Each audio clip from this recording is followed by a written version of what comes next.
Hello, everyone, and welcome to a brand new episode of the Zipline Radio podcast. First of all, I'm gonna wind back a little bit because I'd like to wish you a holly jolly Merry Christmas.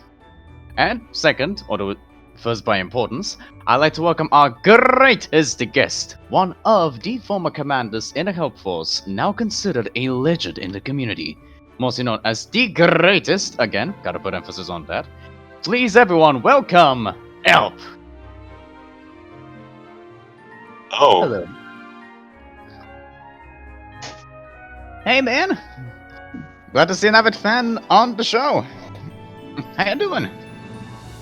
indeed. Such a pleasure for you to have me. You can say that again, pal. Especially on Christmas Day itself. How are you enjoying that fine holiday? Indeed, it is a great Christmas here in our glorious, gracious motherland. Oh, indeed it is. I've already torn into my presents like a rabid animal. Well, I guess the staff won't have Christmas presents rather than extra time at the mines, but I'm sure we all have different definitions of Happy Christmas. Oh. Everyone please help this sick call for help, please. Have some mercy, my little noodle arms can't handle this intense labor. I mean, what? Sorry, what did you say? Absolutely nothing. Thought so. Mm-hmm. Speaking of, considering Besto's quite serious emphasis on me calling you the greatest, where did that title come from? You know, to enlighten the newer generations, and not because I didn't do my homework on you. Nope, not at all. Well, I guess for the sake of the new generations to know. As you know, I am the greatest in our glorious, gracious motherland and in the whole of the earth. And when did this start? I believe it was during US Chaos Hours, when we were playing Jackbox, I guess. And in there was a game called TKO when you had to design your own shirt. And I believe it was a girl whose name I do not remember, and Rubu, that came up with the Elp is the greatest shirt. And ever since then, it became a new icon and my new personality. So ever since, I am the greatest. Truly, shirts are a powerful tool for achieving great status. Based on this time, I will absolutely exploit this for my personal game. Alright, so, you mentioned that is your new personality. Can you tell us about the new and the old, the history of your presence in the Help Force? Getting recruited, the battles, serving the great, glorious motherland. Gotta roll the Mars. I'm not Slavic for nothing. Well, when I got recruited, I believe that was I don't remember if it was 2018 or 2019. I believe it was 2018. Yeah, it's going to be 5 years, I believe, and it was when I found out about CPR Club Penguin Rewritten, and I didn't really like it because it was too basic. And then sometime later, I found out about Club Penguin Online, and through there, I joined the Discord server of the CPO, right? And I remember I was a geek in getting the stamps. Like, I even got my mom. Oh, my bad. I'm sorry. That was good. I remember I even asked my mom to buy me the Club Penguin games for Nintendo DS and Club Penguin Game Day for Wii, just for getting the new stamps that you could get with those games.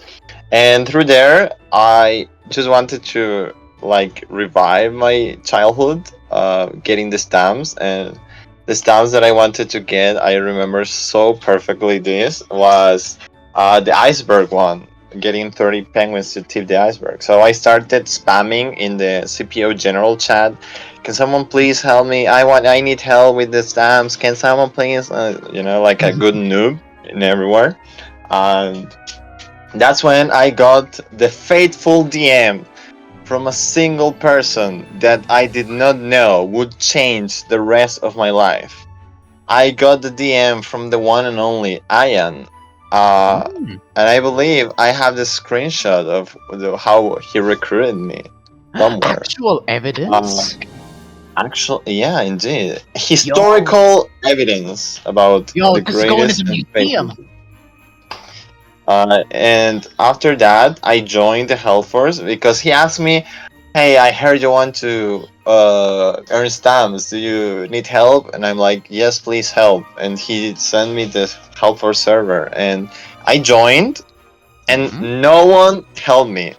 Literally in Hell Force, no one helped me.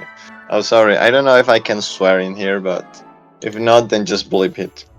Oh, absolutely. And I love giving Beastle the extra work. my apologies, Visto. And I got the stamp, the iceberg stamp, like 1 hour later. Not thanks to Hellforce.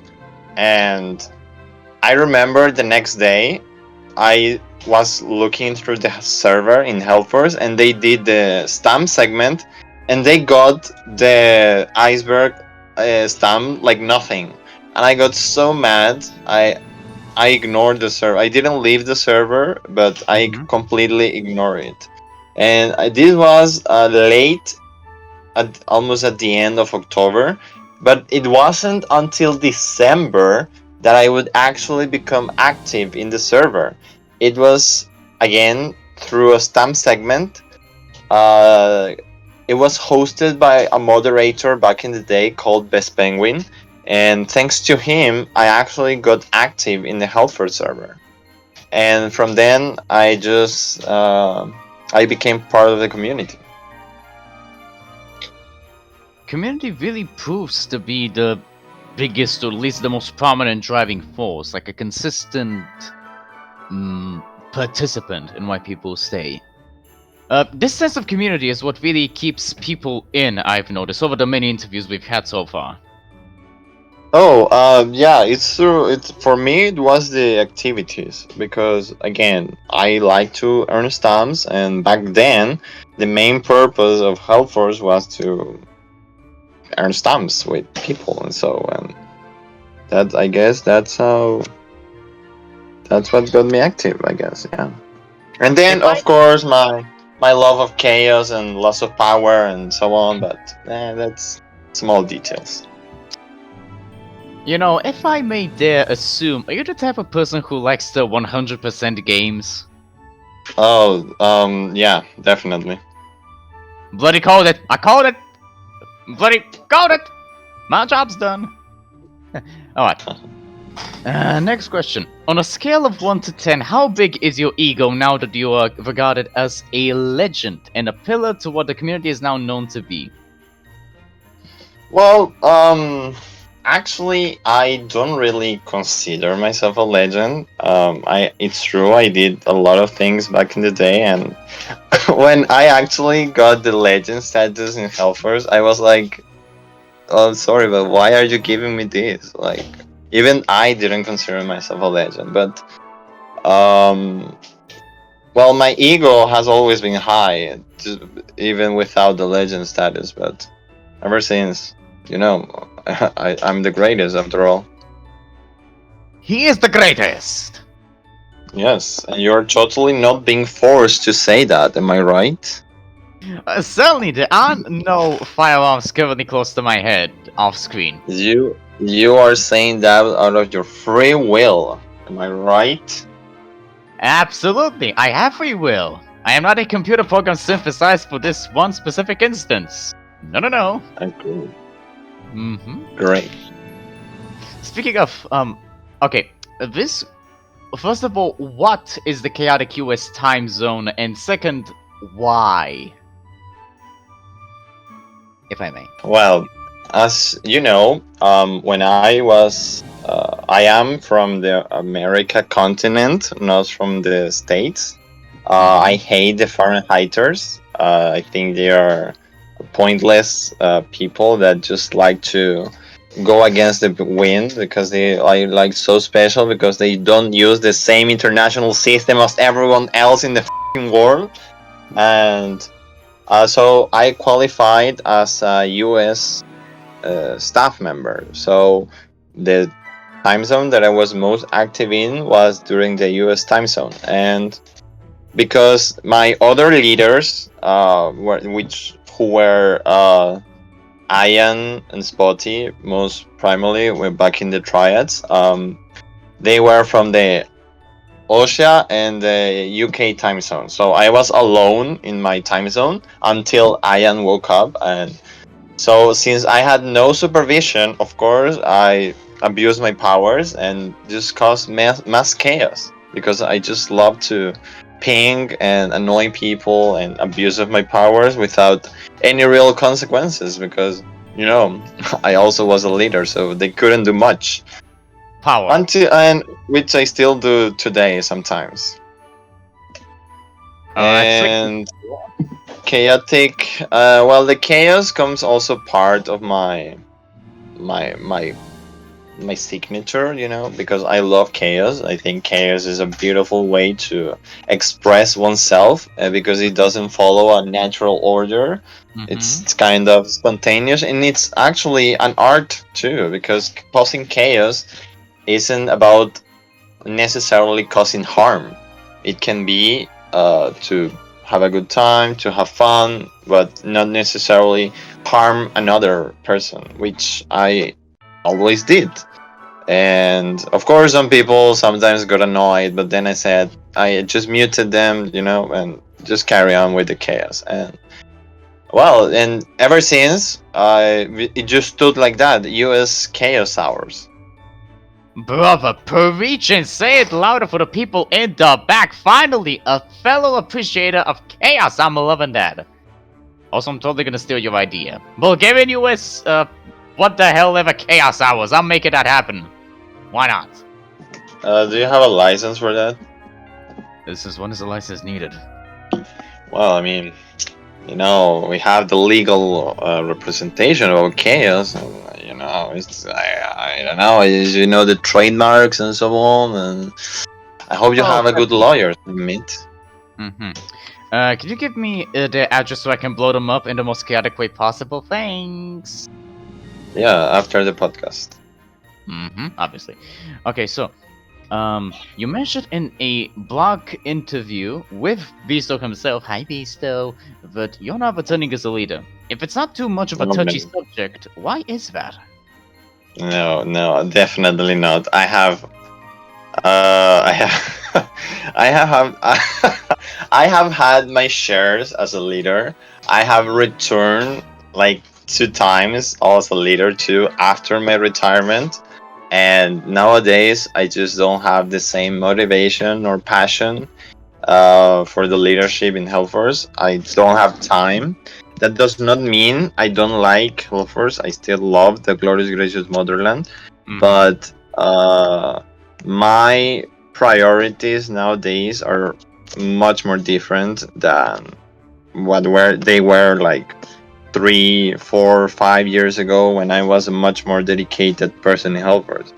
Um, and also, you also have to give chance to the new generations because every generation has their own challenges. Like you can ask me, what's something that you loved from my leadership era, and it can be something that doesn't happen in the actual leadership era nowadays because times change, and the challenges, the difficulties, the possibilities, the options, the resources are different with every time the time goes on. And no, I am not returning ever as leader. I can stay as an advisor, which I actually am. I still talk a lot with the leaders behind the scenes. which people think I just stay for abuse of powers, which is not true. I still work a lot behind the scenes in the Helpers, and but returning as a leader is something I am not willing to do. You know, I was fully expecting for you to just hog all the power for yourself. I mean, Elp is the greatest.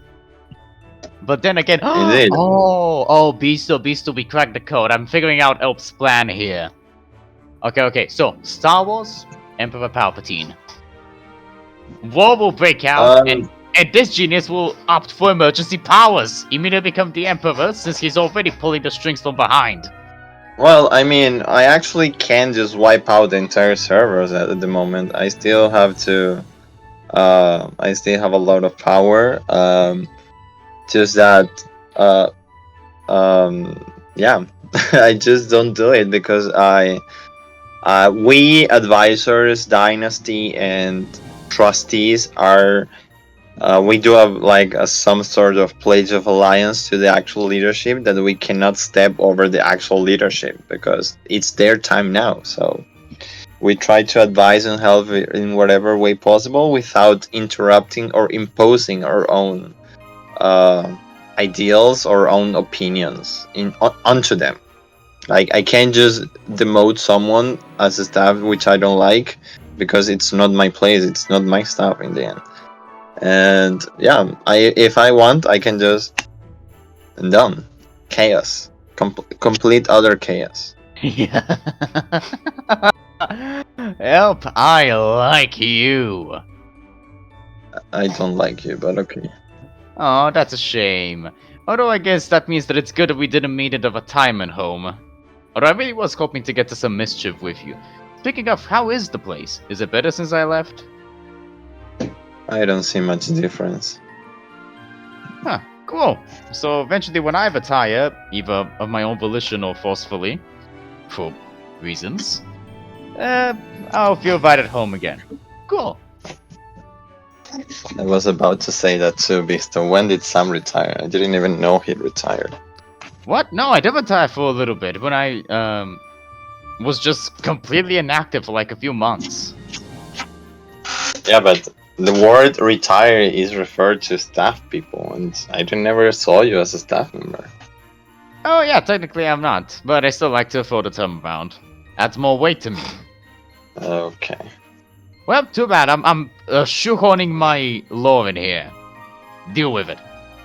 Speaking of, you mentioned your leadership days were and how you'd enjoyed things back then that just aren't happening today. Can you expand a bit on that? And also the pleasures of judging people who evade taxes. Well, as you know, back in my leadership, well, the leadership I was part in was called the Triads, which were Ian, Spotty, and me. And that's when I became a leader, and ever since we did everything us three. We played in different tournaments. From my leadership, I opened the Hispanic part of Health Force, since you know I am Hispanic, I am Latino, and I opened the Spanish Hispanic part of Health Force, and we gained new heights. Recruited a lot of people. We reached in that time one of the highest attendance in an event. We also did events in the Hispanic servers back in CPO, which were so popular that even other armies which were trying to deface us and copy us, they started doing it in Hispanic servers too, thanks to my doing. And one of the things that I am mostly remembered for was the Fiesticholas, which were basically VC parties, which we just had a lot of fun back then. I remember we would spend hours in the Fiesticholas, in the Hellforce VC parties, and we would just hop on VC. We didn't have much copyright issues with playing songs on VC, and we would just play a lot of iconic songs, YMCA, Dancing Queen, and everyone just loved it. Everyone just hopped in. We had I remember one time during the Fiestichola that we even had more people at the Fiestichola than the event we just had, which was amazing. And we had our own terms of party and what we had to do and everything. Everyone just had a good time. And on another thing, I loved about my leadership was when I had to do the segments, because back in the day we hosted the segments, which were recruiting segments and stamp segments, and especially the stamp segments were the ones I loved doing, and I hated with all my might. I hated doing recruiting segments. Which it's funny because between Ian, Spotty, and me, I loved stamp segments, and Ian and Spotty loved recruiting segments, which was uh, one of the many things we disagreed on and had arguments on. And because I love doing stamp segments, I used to do them my way, and we had a lot of fun. And I remember there was this person called Skeleton Lad, and he even encouraged people to participate in my segments because of how fun they were. And I think that's why there was a segment, a stamp segment last year, I believe, or was it this year? That was Elp's nostalgia stamp segment, which is an homage to the stamp segments I used to do, because the things I did, they were so fun, and we just had a lot of fun. We just messed around, caused a lot of chaos. Ian and Spotty always got mad. I did not care. I kept doing my things, and yeah, those are the main things I remember from my leadership. And yeah, I don't know what So, else was the question.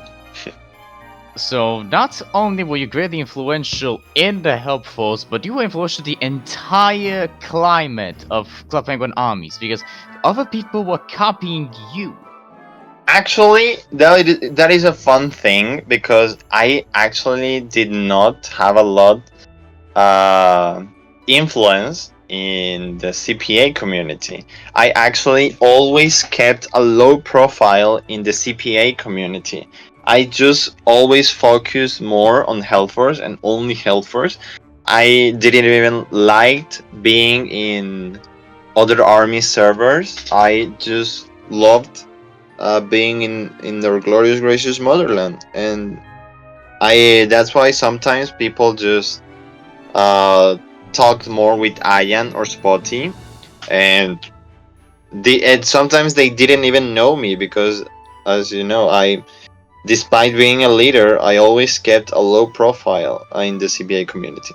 But yeah, the things I used to do, they were like uh, had a lot of impact, not only in the army, but even to the CPA community. Which that reminds me, the biggest thing I have done in the CPA community was the Pina Colada Olympics, which was like some sort of the Olympics version, but for Club Penguin, which we invited all the armies to participate, and it actually had a good reception amongst all of the armies. I think almost all of the armies attended, participated, and we even have medals and so on. And in game, not in game, in army rewards for those that won. And yeah, That was lit. I learned so much. Nice. Well, from going on one legacy to another type of legacy, back to you being a chaotic menace. Uh, do you think anyone has successfully succeeded you in that regard? And if so, what's your opinion on that person? as I said, chaos has its own art. It has its own way of showing, and everyone can cause chaos in their own way. There is one person that comes to my mind instantly when I say chaos, but if comparing chaos, I don't think so, because it's different situations nowadays, and you can ask some former people. I even caused chaos just by typing. The whole server once went nuts just because I was typing. You didn't even And send the message. I didn't even send a message. I was just typing, and the whole server went nuts that one time. And yeah, and sorry, the fun thing about the chaos I also used to do was that I could cause the whole chaos, and I forced the staff uh to clean up. Like they had to like revert everything. And I want to send a big shout out to Joe, because I love Joe. Joe is very American, and he is the one that always clean up. One of the people that always clean up whenever I finish causing chaos. And the person that I would say that has the most initiative, or well, cause chaos.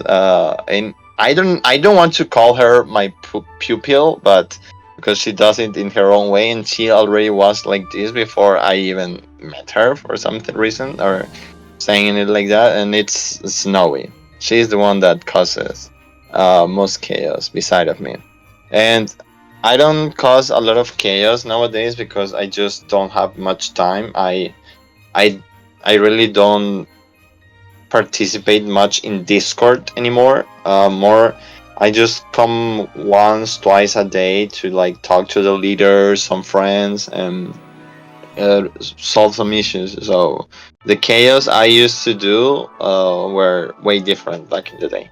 Speaking of back in the day, I guess you already did mention your favorite moment in the Help Force, so I guess we can skip that question. Oh, my favorite moment in the Hellforce. Oh boy.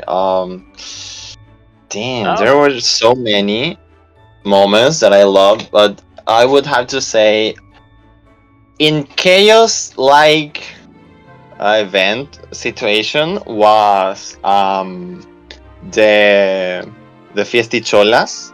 That's one. The Hellforce VC parties, the Hispanic fiesticholas. The next one would have to be the Hellforce Exodus, when we moved Hellforce out of CPO to Superior Written and the whole other army community.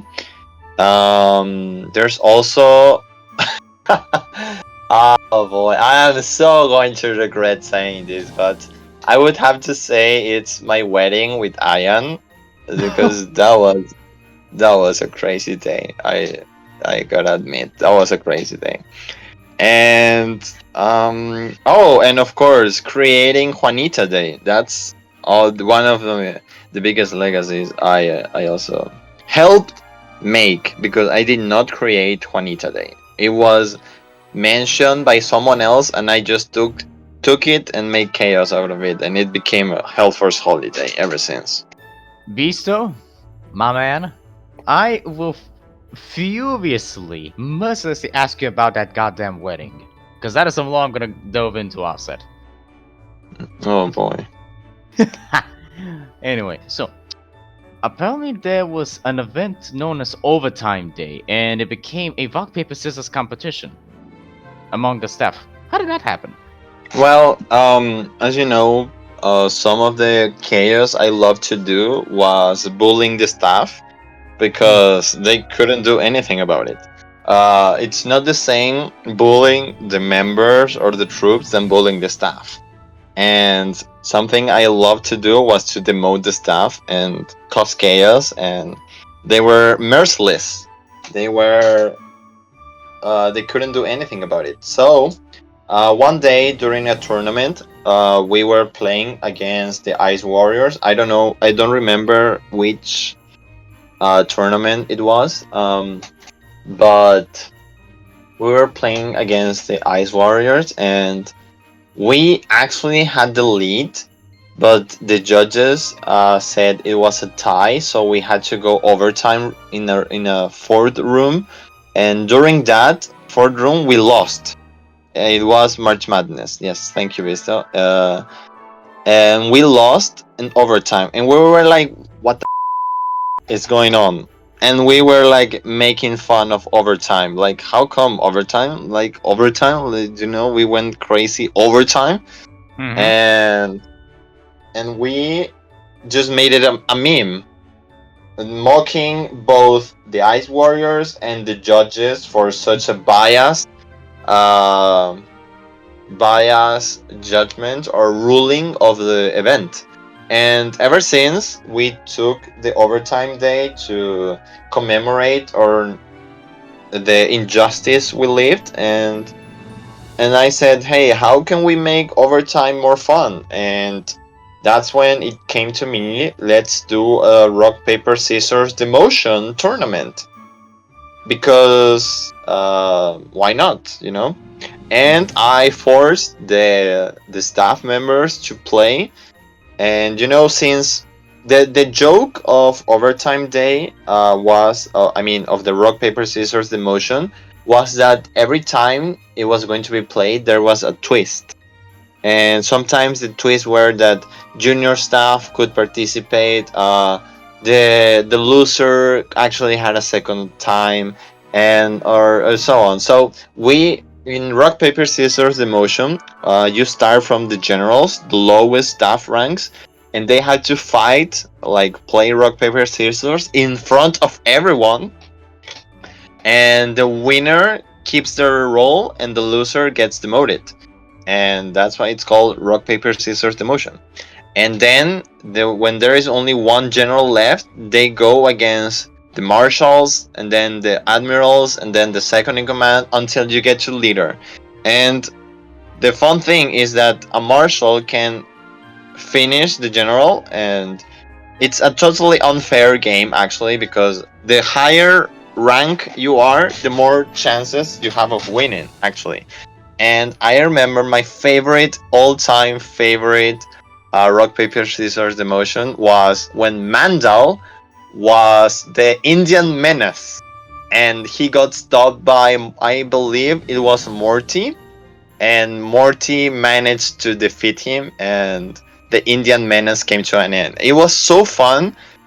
Even Ian, who is such a boomer in this kind of things, even he was so engaged into it, and everyone was like taking sides, like, "Come on, Mandel, you can do it. No more, you can stop him, and so on." And because it was overtime, if someone lost, they got eliminated. But if the people really wanted that person to have another chance, they would just straight out spam overtime and go crazy about overtime. And so, as because of overtime, because it was unfair for us getting eliminated against Ice Warriors, the overtime meme was also part of the rock paper scissors demotion, giving the loser a second chance to advance. And yeah, that's the whole meme about overtime day. And sadly, it's something I stopped doing because I just didn't have the time, and the staff really changed too. So it's kind of hard to coordinate. But we still have the history record of because the winner of it all became commander for a day. So yeah, we still have the history page of the rock paper scissors commander, and which actually there is a special role in Hellforce that is rock paper scissors demotions commander, which is between the medals of those that have won a rock paper scissors demotion. God damn it! I should have participated in that. Quick jumps to power. Oh well, I'll find another loophole. But again, just go That show your. that reminds me. That reminds me. Back in the day in the Triads, there was a meme that the quickest way to get leadership was to marry a leader, and it actually was kind of, you had proof too, because back in the day it was Ian and Spotty the leaders, and Morty and Cavacado and Attacker too, and I married Spotty, and sometime later I became leader.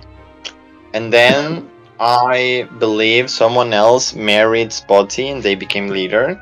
And then also Barnito married Nell, or they were dating, and Nell became leader too. So you had to like go out or date a leader to become a leader. That was a meme back in the day.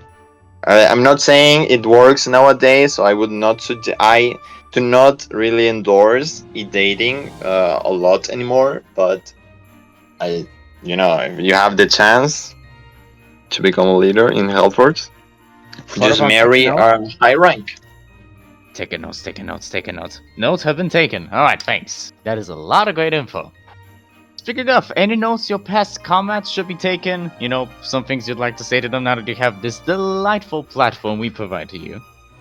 Oh boy, there are so many people. I really can't remember them all sadly anymore. But there was some people that I really enjoyed playing, hanging out with, and which sadly we fell apart because of differences, because of issues we had with Hellforce.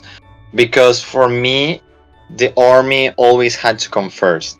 That's why I lost many friendships. From people we were like so good friends with, and for me it was just like the army has to come first. And there are many people that I would love to play, talk with them again, but it's life makes people make their own lives and they go on and so on.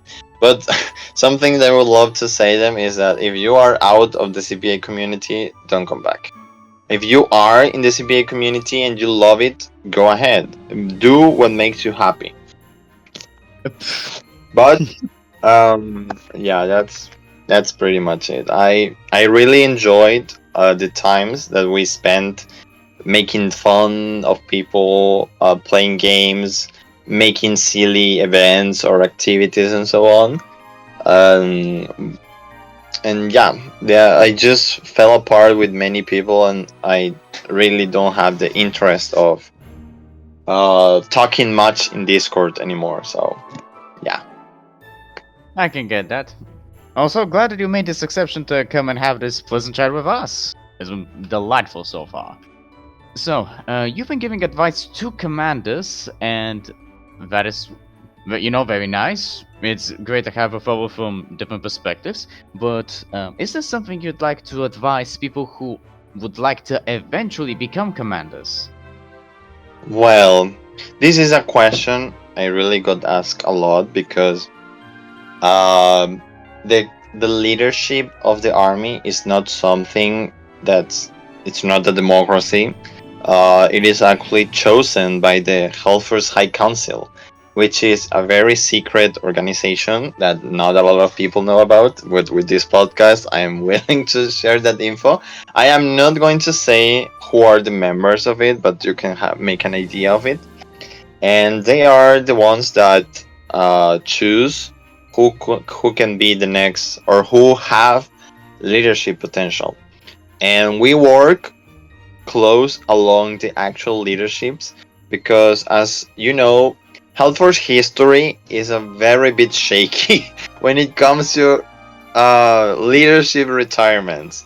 2 out of 5 leaders retire in peaceful conditions, which is a very low standard. And if you really want to become the leader of our glorious gracious motherland, first of all, you need to show passion and dedication, because we are not going to give this trust position to anyone.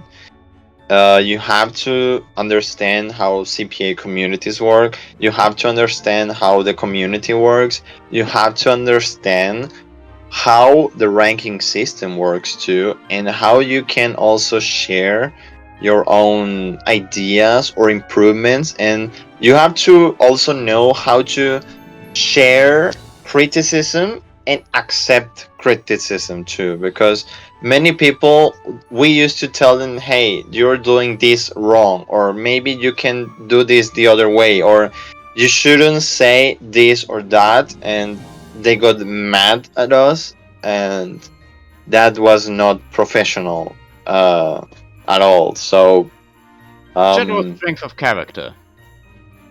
yeah, it not necessarily about that character of the person is an issue because everyone is unique too, but you have to know when to receive criticism too. And of course you also have to know how to manage your real life and the virtual life.